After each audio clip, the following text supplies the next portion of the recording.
Hello and welcome back to the Simplifiers podcast, where we take topics in work and in life and simplify them. And friends, we have been on a roll this season talking about how to help stabilize your nervous system, get back to thriving, and really help you to reduce any anxiety that has built up over the last 18, 24 months or so. Because let's face it, it's been a crazy last couple of years for all of us around the world. So the topic I want to simplify today and really take a deep dive into is how to reduce anxiety naturally. Because I'm sure there are a lot of doctors out there, and they're all very well intended to just easily prescribe you a pill or send you off to do a lot of homework that doesn't necessarily do the trick in a natural way. Not to say that medicine is bad, but there are other ways to reduce your anxiety in a natural way that helps you get back to center and get back to who you really are deep down inside. So my special guest today is Dr. Rochelle Calvert, and she is the author of Healing with Nature. She's certified with a variety of mindfulness, meditation, and trauma healing practices. So she's the founder and clinical director of New Mindful Life, and we are so excited to have her here on the podcast to really break down this whole topic of anxiety and healing trauma bit by bit. She's moving herself from San Diego to Taos, New Mexico, and I'm so glad she's here. I'd like to welcome to the Simplifiers podcast, Dr. Rochelle Calvert. Hey, Dr. Rochelle. Hi, Mary. Thanks for having me here. Such a lovely introduction and sweeping view of what we've been through. Oh, my goodness. And I'm so pleased that you're here as well. And I should say at the top of our conversation, you are outside. I am. and we will hear natural sounds in nature in your backyard, maybe airplanes swooping over and bird song in the background. And actually, that's intentional because we're going to talk about the role nature plays in the work that you do out in the world in just a second. But let's talk about the big white elephant in the room. My goodness, the pandemic. It's been a traumatic experience for so many globally. Not one person on the planet could say that they haven't been touched by this thing that's happened to us in humankind. How do you define trauma, and why does it cause anxiety as a response, do you think? Yeah. Well, one of the things that I'm pretty passionate about with the book and just in general with my work is kind of demystifying trauma and helping us have a healthy relationship to what it actually means. The clinical world has done a great job of saying there's big T trauma and there's little t trauma, and there's lots of ways we classically define it and what criterion we meet. But at a very simple level, it's just going through something that was really challenging, really distressing. Yep. Maybe you didn't have enough resources to get through it. And after the fact, you just didn't feel like you came back to your baseline. And to me, that feels like kind of what we've been through again and again and again this last year and a half now, and how we can really begin to look at the impact of how we might have had little micro, big traumas, whatever our experience of that being the definition. And then also, this doesn't have to be that you match it to someone else's experience. I think we create these categories, and you and I may have gone through a category that someone might define as a big trauma, but maybe you got through it just fine. And it didn't really leave an impact in your nervous system, in your body, but maybe it did. And so what it's personally feeling like to you is another piece of that way of relating to trauma that I want to encourage people to consider, because it's your life, it's your experience. And if it left that residue in some way that needs your attention and your healing, then it is by your definition of trauma. Yeah. And, I think so many of us look at the world news or just outside of ourselves and go, oh, well, we don't have it that bad. We're not like those folks, those horrible things that are happening in Afghanistan with people fleeing their country in droves. It's not like, a car accident or, heaven forbid, a rape or losing a child or a spouse. My thing is, okay, it's not that big of a deal. And so we just push it down and push it down and push it down and don't even acknowledge it. How could that be a bad thing, do you think? Yeah. Yeah. I think it's important just in the words that you use, the pushing it down part. Yeah. Like if that's what we're doing, we don't have enough resource to manage what's going on. Mm-hmm. And not having the capacity for whatever is needed to really get through it in a healthy way. I also don't find it very helpful to compare our life Yeah. experiences to someone else's. Absolutely. There's great difficulty that's occurring with Afghanistan and the ways that people have experienced this pandemic. Yeah. But again, it's your experience of getting through it. Someone may have great resources that are coming to bear on that difficulty. And as a result, they're able to skillfully get through it. And then there are some who don't. And when we need to look at it like that so that we acknowledge, oh my goodness, I didn't have enough. And it's okay that I didn't have enough. I don't have to compare myself to anybody else. And how can I now establish a sense of deciding that I can have enough, take what I need, decide how my healing can support allowing that to move out of my nervous system? Yeah, and I really appreciated and learned it while reading your book. Just when you start to define what trauma actually is, take the comparison out of this. I mean, you say specifically traumatic experiences are often unexpected. And if we don't have the resources to cope and find a sense of restoration and balance after the event, we may go on to have difficulty with our physical or mental well-being, relationships, work, or other aspects of our life that were once simple or easy for us to do that we can no longer just cope. We can't do it anymore. Yeah. Yeah. And so I think a lot of us, I very clearly remember I was still living in England at the time, March 23rd, 2020, when Boris Johnson announced the whole country's going on lockdown. This is a serious thing. It starts tomorrow. I mean, it was a shocking and somewhat unexpected event. It stripped a lot of my creature comforts. The kids all of a sudden were homeschooled. I mean, all the things that are happening. And I know my experience was not uncommon. It's common for many of our listeners out there. Yeah. Yeah. And that abrupt, unexpected, here we are, you just got to deal. And did you have enough to get through, what that was at that time?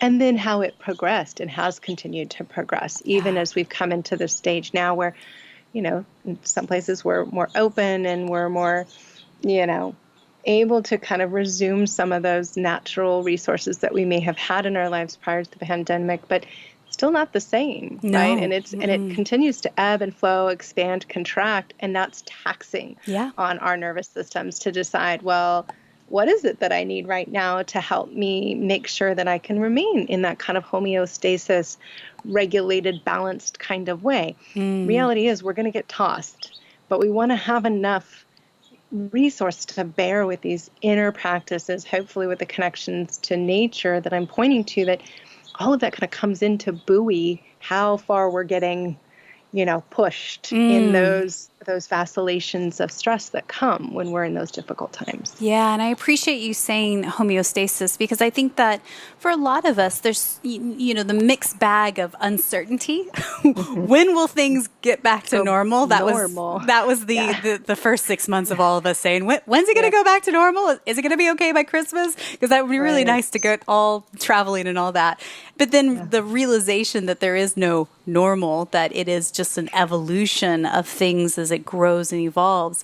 But then also a mixed bag of misinformation out there. So who do you trust? Do you trust yourself? Do you trust your news source? Do you trust your government? Do you trust your friends, families, neighbors, et cetera, et cetera? It's not surprising that a lot of people, including myself, have experienced a bit of anxiety over the last couple of years, if not longer. Yeah.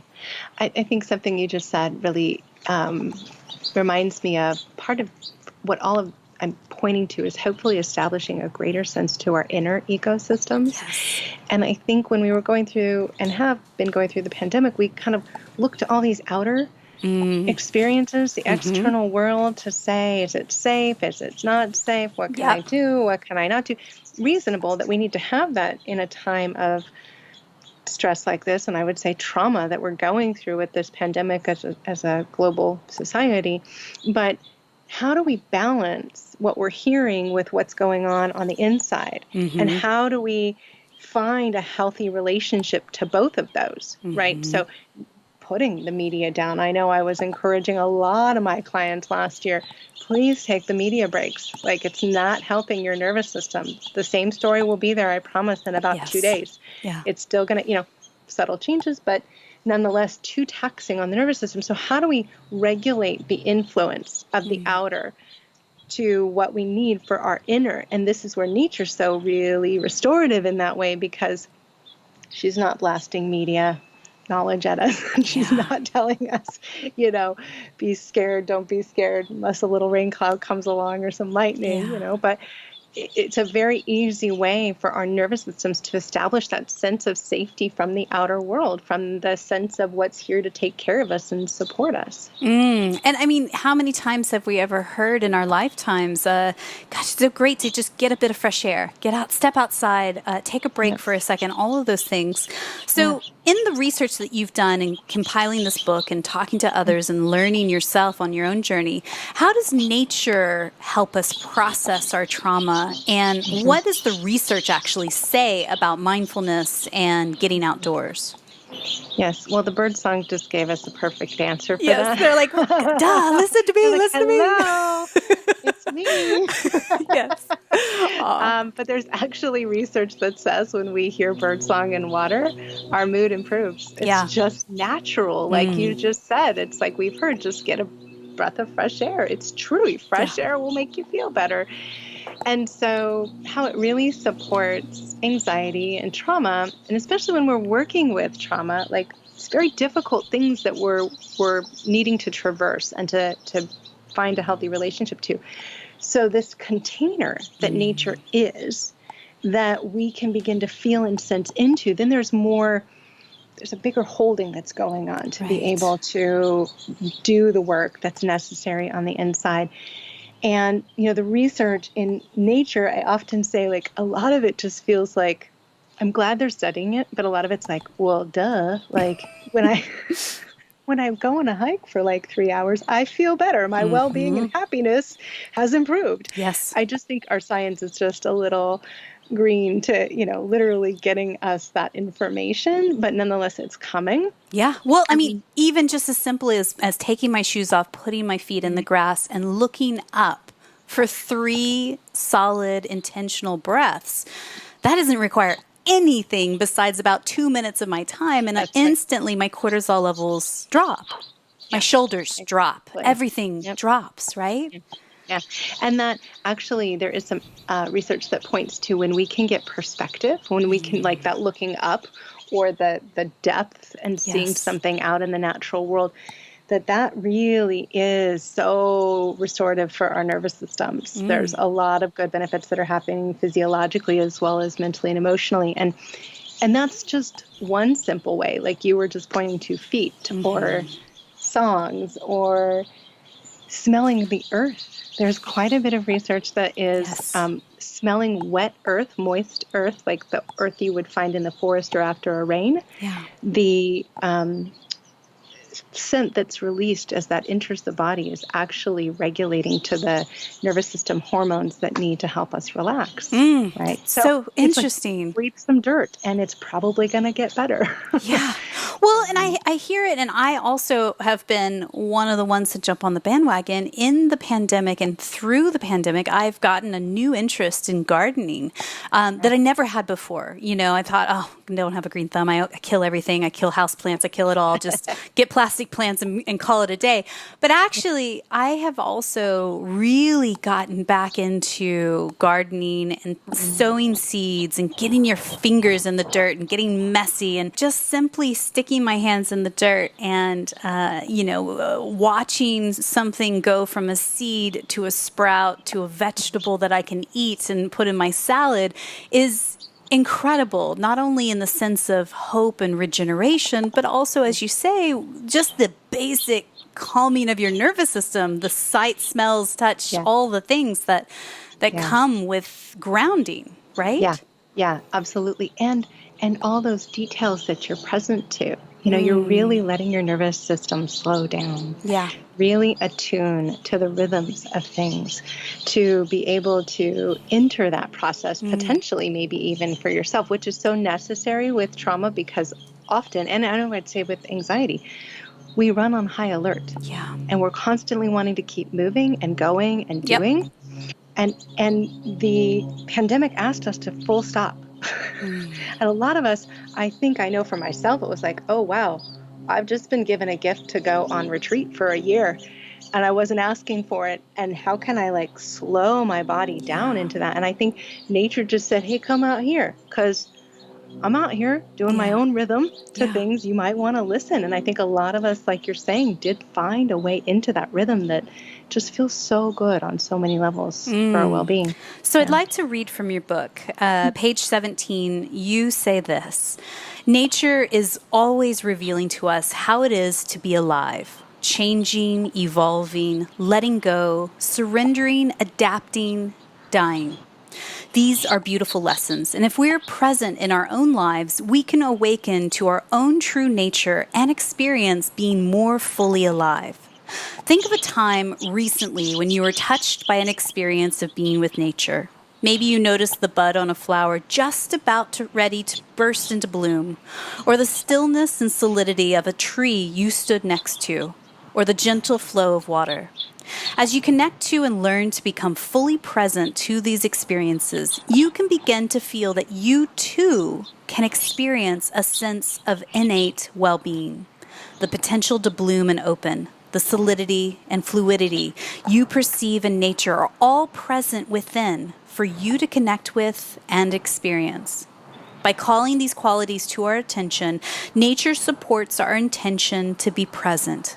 It allures our attention and invites us to be with our moment, this moment as it is. The heart of mindfulness practice is establishing a clear and kind relationship with what is here in this moment, skillfully responding to and engaging with life.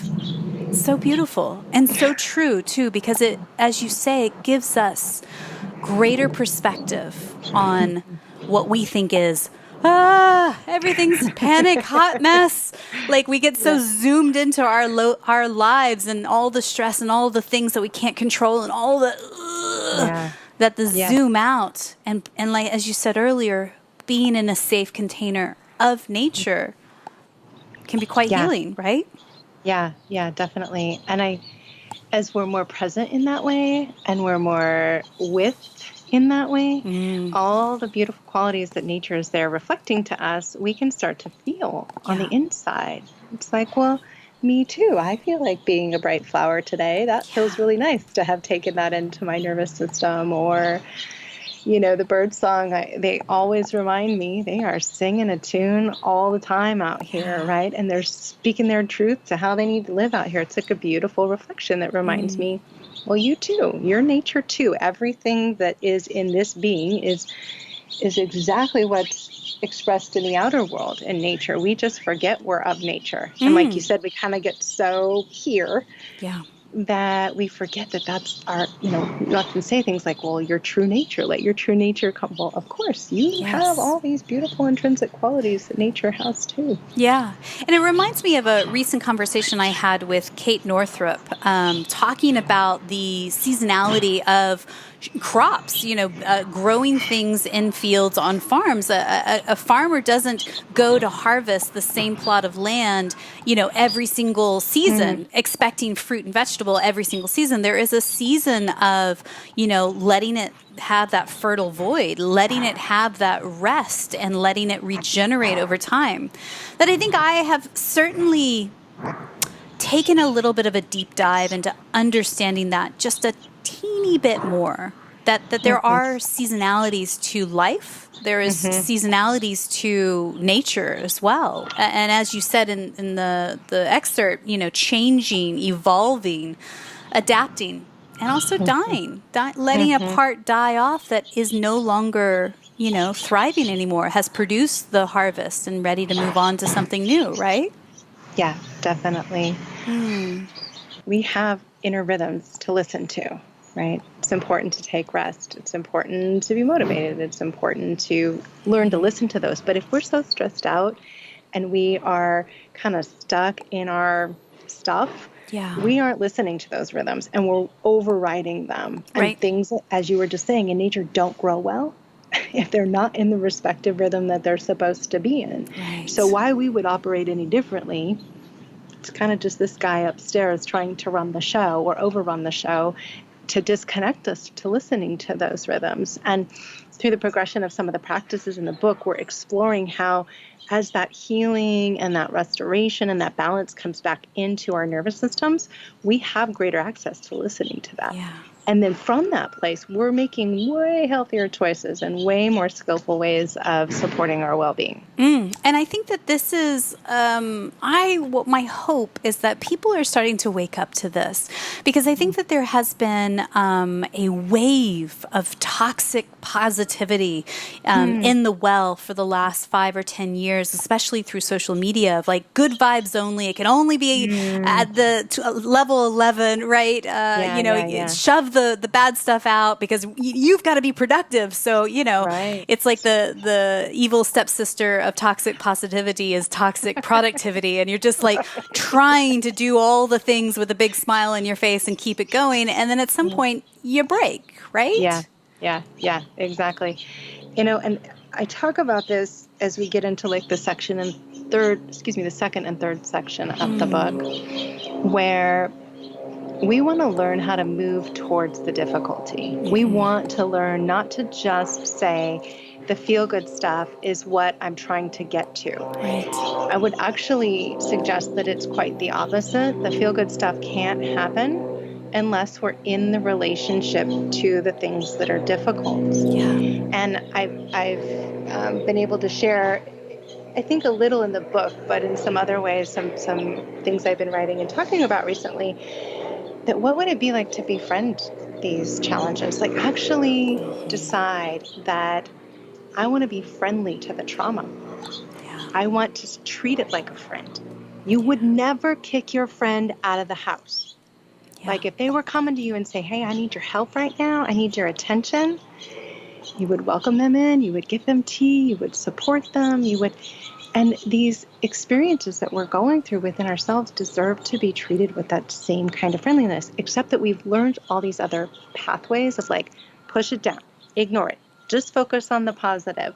Right. And so we have this training that says get away from it or fix it and move on from it instead of turn to it, give it that kind attention. And again, this container of nature just gives us a well to draw from to hopefully make that a little easier to not kind of fall back into that patterning. Yeah. And what I hear in that is acknowledging it, giving yourself space to process thoughts, feelings, emotions that determine your future actions, right? Yeah. Giving it space. And then, when you are ready and you've done steps 1 and 2, then you are able to move over to choosing a new thought, choosing a new emotion, a new action, a new behavior.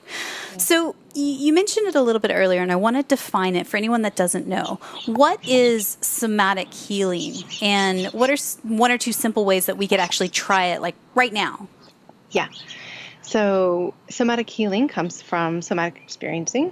Peter Levine, about 30 years ago, started to develop this sense of awareness to healing trauma through the body, realizing that trauma is likely and experiences the body's response to having not been able to do what it needed to do during that time or have the resources and the support it needed. And as a result, it's kind of stuck in the body. So, and because we spend so much time up here, we fail to feel and recognize what's actually happening in our bodies.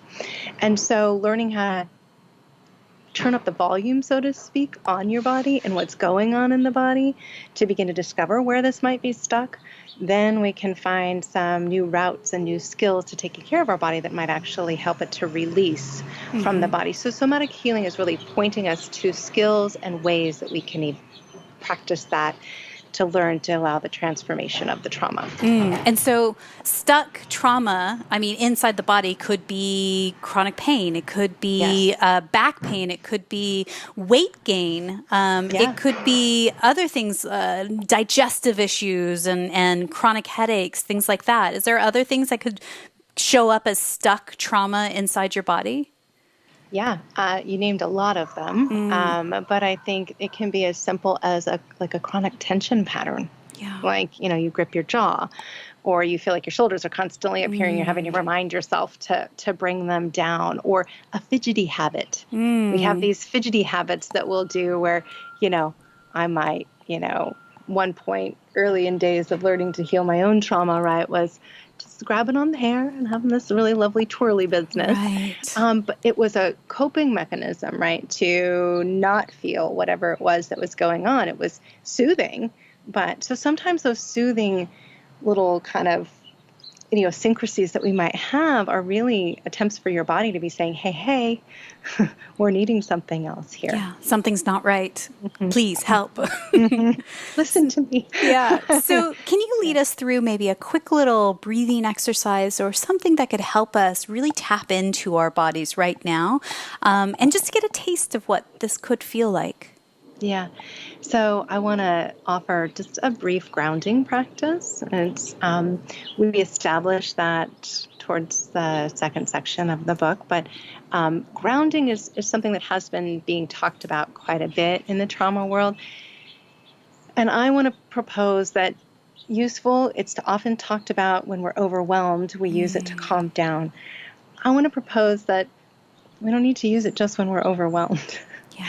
We need to establish this sense of that choicefulness to be regulated and grounded in our bodies at any moment. And in fact, if we build that muscle regularly, then it's there for us when the difficult times come a little bit more potently to support moving and working with whatever the difficulty is. Yeah, make it as simple of a habit as just the same as going and getting a glass of water or going to the toilet. These are things that you normally do multiple times throughout the day. Yes. Yeah. And I want to clarify, if you are driving right now, maybe you pause or, come back to this or pull over the car for just a second, and just put yourself in a safe place so that you can participate along with Dr. Rochelle and I. And I would offer that if you can be in connection in some immediate way with nature, opening the window, allowing yourself to step outside, to get into a place where you can be more directly connected, beautiful. But if not, and you're inside, I remind people the air is enveloping your whole body right now.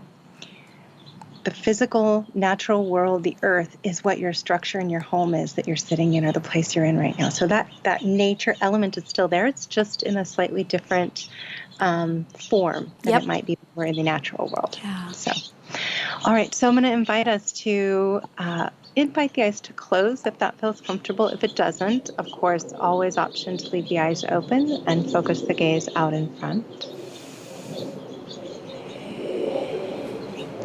And we're going to begin this practice by just noticing we get to choose to pause. We get to choose to begin to take care of ourselves this way.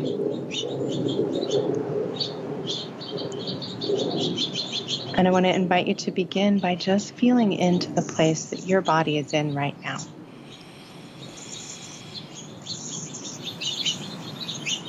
Letting yourself feel the various qualities of this environment.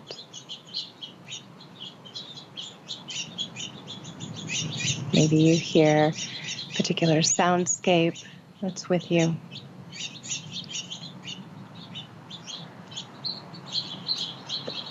Maybe you can feel the qualities of the air. Maybe there's movement to it or stillness.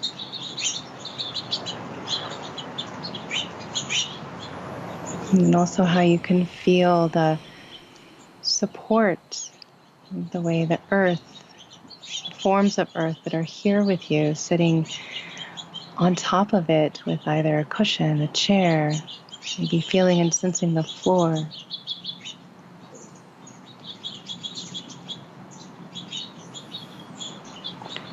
And as we arrive into this sense of feeling here with this place, Can we bring the attention inwardly, more directly into the body, taking a bit of all of what's here to support our turning inwards?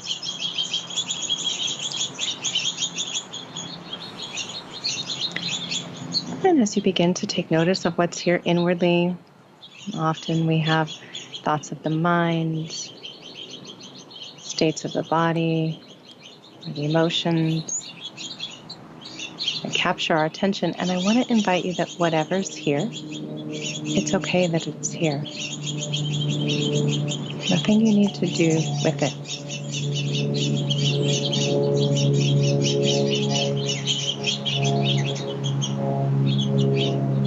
And then allowing yourself to take your attention to notice how your body is making contact with forms of support. Maybe you scan your attention through your body slowly, and just seeing what forms of contact are here that feel supportive and grounding right now.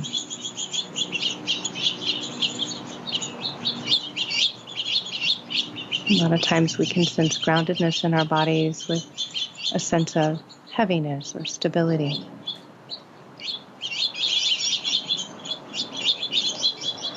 Sometimes it's a temperature, like a warmth or a coolness.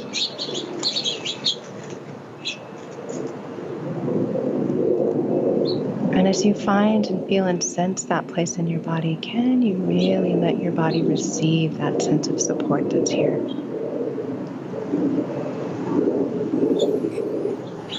Feeling what it's like to attend to the sensations and qualities of groundedness in your body.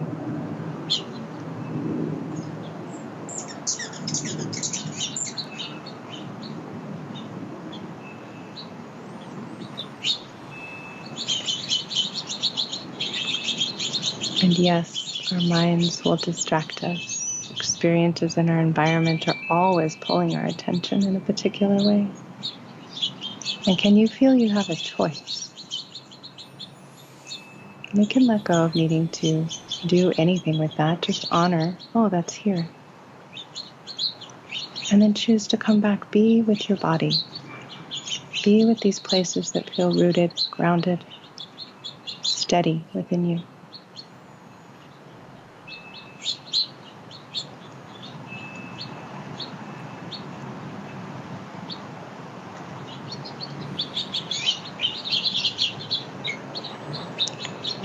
And as we come into the last few minutes of this practice, I want to invite you, can you feel and sense how this rootedness is tethered, is connected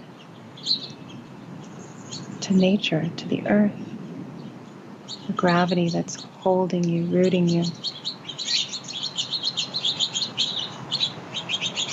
And your body intimately connected, just like the way the roots of trees burrow into the earth.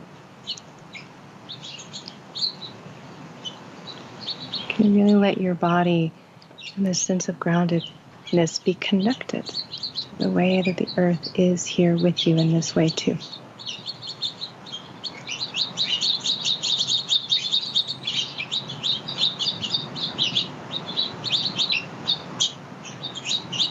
This grounded nature within you is also all around you, here for your support.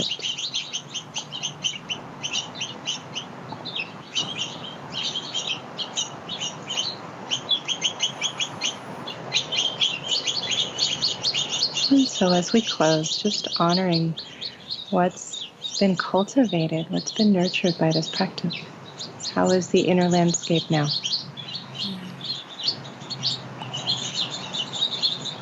Maybe offering a moment of gratitude, appreciation to this practice, to yourself, to nature.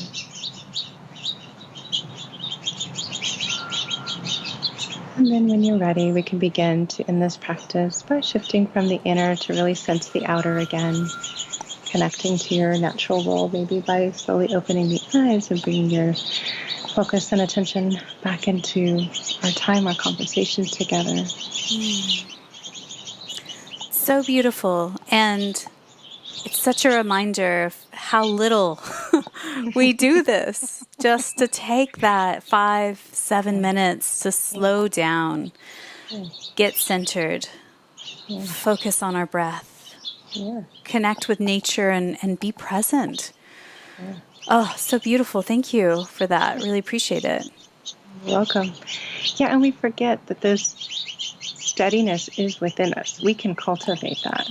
And I think our brains just get so busy doing and taking us through all the things we think will make us feel better and manage the stress or the anxiety, instead of relying on these inner resources that we have and we can grow and develop for ourselves. Yeah, absolutely. And, I can say without a shadow of a doubt, I'm sure a couple of our listeners, go ahead and raise your hand, no one can see. When you're really stressed, you reach for a coffee, or you reach for just a sweet, something that will take the edge off of the stress. We reach for these things that are stimulants, or things that also numb in an unhealthy way. And it never actually gets to the root of the anxiety, or even deeper, the trauma that's underneath, either inside your body or what you feel emotionally, right?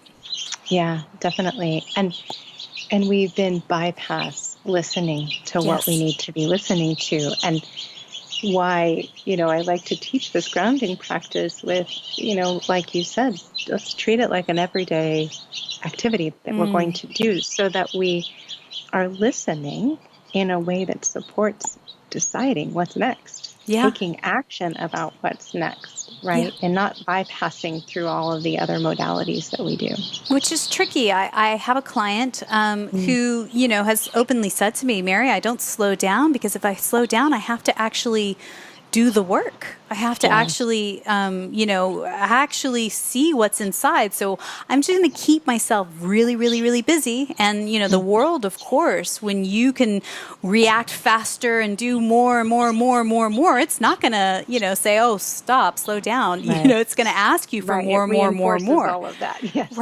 Right. Which, I always worry that it's not a healthy way of being, that you have to sort of push past that fear of actually doing the work and excavating that trauma that's inside you, right? Yeah. And it brings to mind again this conversation of, can we see what these challenges are on the inside in a different way? Because we tend to see them as, well, I'm going to have to be with really painful things, and that is true. Yeah. And we still want to apply the same logic that we're going to have to dig it out. Yeah. Because that's how we're digging through the rest of life.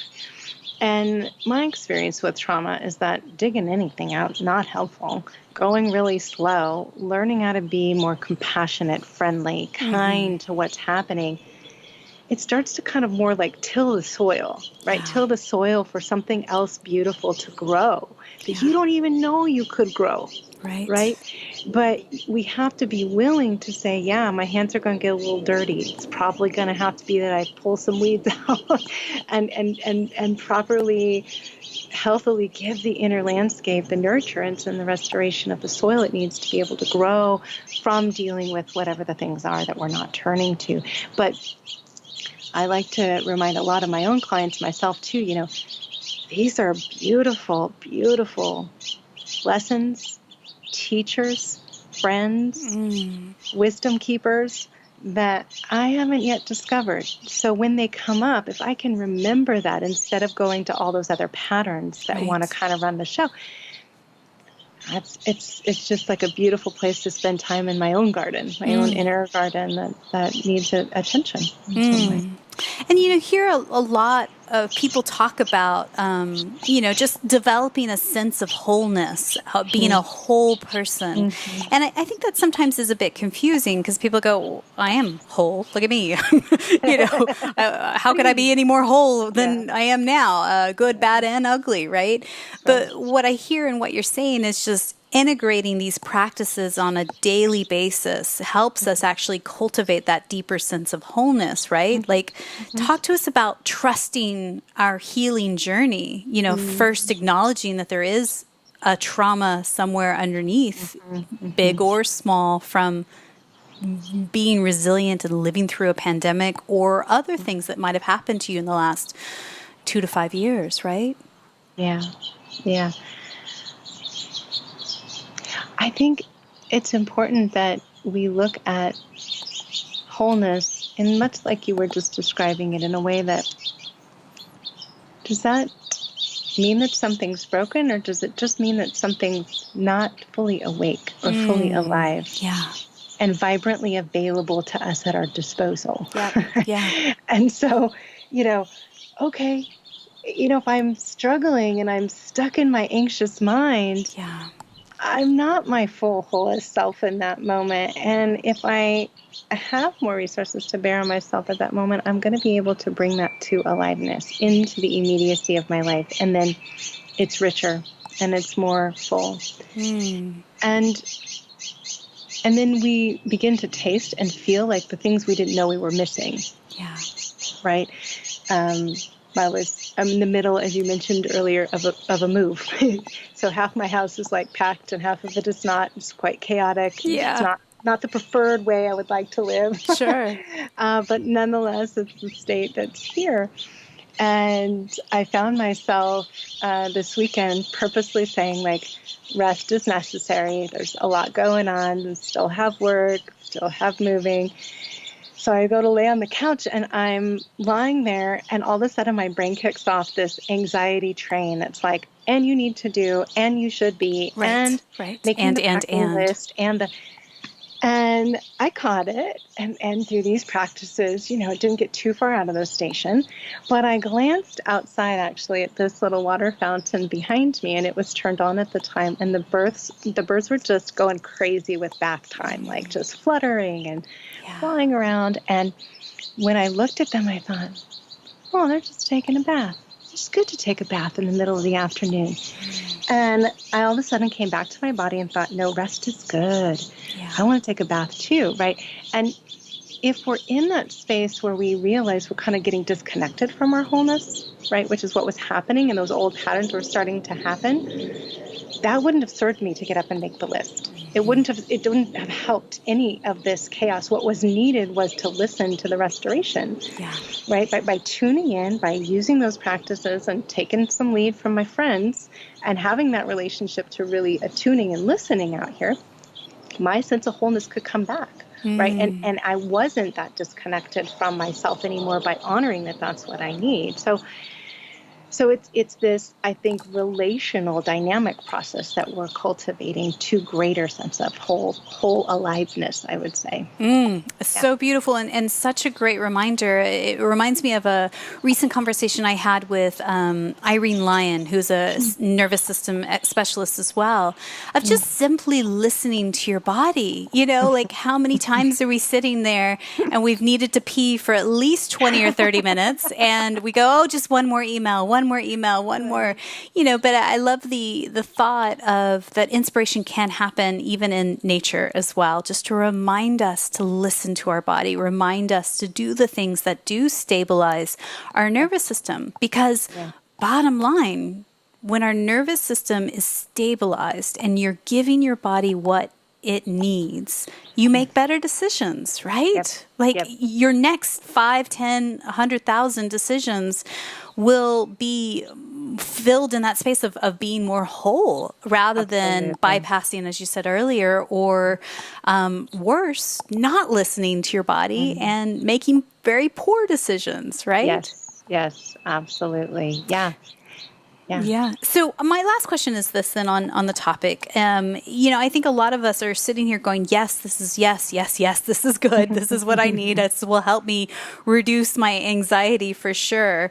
And you break it down in the book. There's like 4 real steps or processes: awakening in nature, somatic knowing in nature, living with your aliveness with nature, and healing nature. Actually, the work that you do will restore health potentially to others and to the earth. I suppose my question really is that we all know we're not robots and we're not perfect. We're going to hit some pitfalls along the way. Like, how do we cope with that when, those come up? So pitfalls being I'm not being kind to myself, best self, making Yeah. those decisions that Yeah. don't benefit my overall well-being. Well, I think that to me feels like a doorway. It doesn't feel like a misstep. It just feels like another opportunity to say to myself, oh, here I am. This is what's here, right? I'm stuck. I'm challenged. I'm overwhelmed. I'm exhausted. I've eaten 15 cookies and I feel terrible, like, whatever it is. But being kind that it's okay. This is where I'm at. Yeah. We got to start where we're at. This is really a huge tenet, right, in mindfulness. And when we really are deeply in a relationship to mindfulness practice, we're able to be clear and kind with no matter what's here, no matter what. And it is a doorway then to be able to reignite a different relationship to that moment instead of the one that goes to, oh, yeah, you always do this. Why do you do that? Shame. And then we do the same blame game and hurt ourselves again and again. That is, the stick will never help. Put the stick down. Yeah.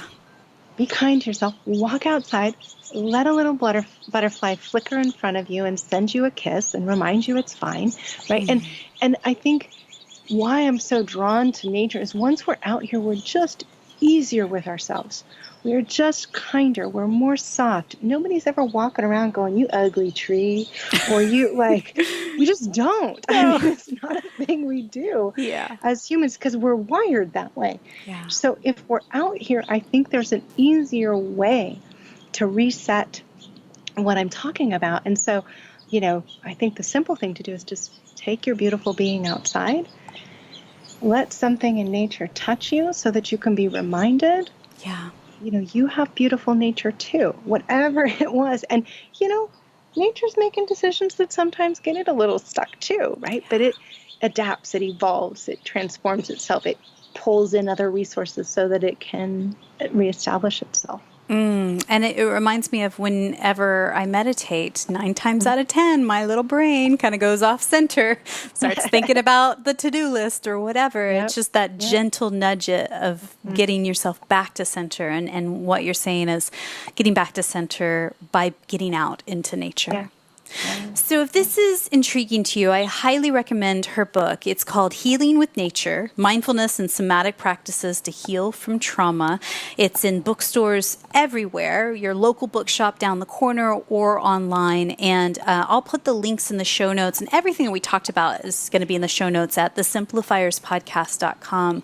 It's worth a read because I found that what was helpful with this book, no matter, I could flip it to any page and find something of value in it. But there was just lovely, simple meditations and practices throughout the book that help you, put a little framework into play. Because, some would say, well, just go out in nature, done, right? Tick. I've checked it off my list. Now I got to move on to my 80 bazillion other things I got to do. But no, actually, there's so much more in the daily practice that helps you get back to thriving and reduce your anxiety naturally.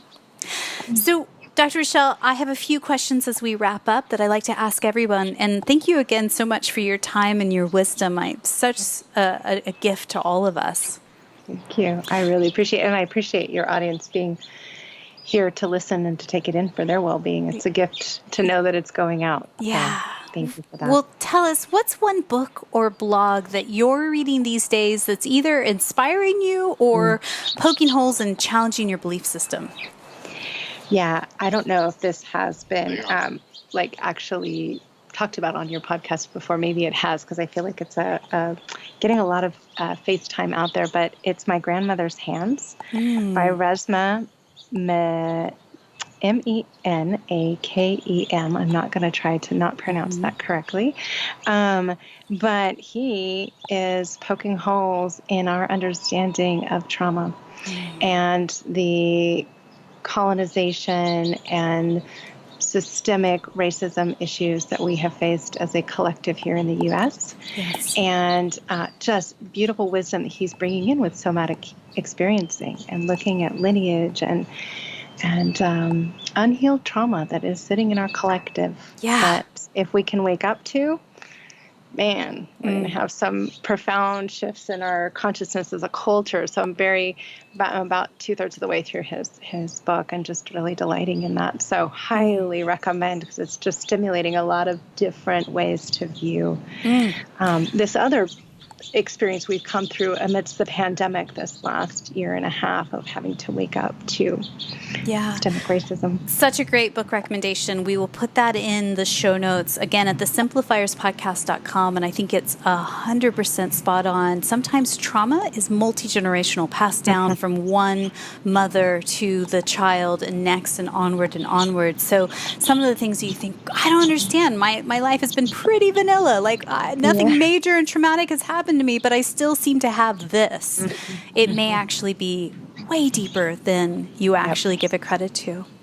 Okay, so tell me, who is one person, somebody that you know in your network personally, that you just feel is up to brilliant things? We could shine a spotlight on them, and who knows, maybe one day we'll have them on the podcast. Yes, I would love to share about Tanisara. She's a part and one of the main teachers of the Sacred Mountain Sangha, and her partner, Kitty Saro. And they are the founders who established this beautiful retreat center in South Africa. And they teach in the West, but they also teach there. And they are so dedicated, especially Tanisara, to the awakening of healing our planet through being more conscious with the Dharma and with the practice. And she's really been intentional about looking and deepening her own understanding of indigenous wisdom and weaving that into how we're going to be able to restore the health of our planet. So I highly recommend learning more, understanding more about her beautiful being. Brilliant. Well, we will link them up in the show notes. So if you guys are curious about the work that they're doing out in the world, you can find that again over at the Simplifierspodcast.com. I believe gratitude and simplicity go hand in hand. Tell me, what's one thing you're grateful for today? Well, being here would be the first thing that comes to mind. And grateful that there's a beautiful feeling of being in my garden. Like I spend so much time out here. If there's one thing I would encourage listeners as you're traversing being with nature, spend time in one place, in your place, in connection to a place that feels like your aliveness is waking up with. And you're not separate from it, right? So I'm so grateful that I get to come out here every day. And with my move, there's been this lovely having to work with that ebb of contraction and expansion of being so grateful for this beautiful place and having to let it go. But just grateful to be in it every moment that I can right now. And such a gentle reminder also to, step away from your computer, eat lunch outside in your backyard or in a local park, or just sink your feet into the grass. There's power there. There's healing there. Yeah. And if you're curious about Dr. Rochelle's work, she also has a retreat coming up in November 2021 out in New Mexico. So you can find the details on that. Unplug, get away for a few days, and really tap into this on a deeper level. You can find the links for that over at the Simplifierspodcast.com. So my final question for you today is this, Dr. Rochelle, and again, thank you so much. Someone somewhere is listening to you and I right now, and she is feeling very frazzled. Her nervous system, it's shot. She's got back pain. She's dehydrated. She hasn't peed in well over 2 hours. And she's really struggling to see how nature could possibly be the answer to all of her woes and anxiety. What's one thing you could just whisper into her ear right now to encourage her in this moment? Well, I want to first say, go pee. Yes. And then I want to say, as we just got kissed by a hummingbird that flew over the screen, she's here with you. So turn your attention to nature. Where can she speak to you right now that would let your body, your being, just have a little bit of grace and support that is immediately here for you right now? Let yourself be touched by whatever is drawing you and supporting you with the natural world right now. Dr. Rochelle, thank you so much for your time today. Thank you.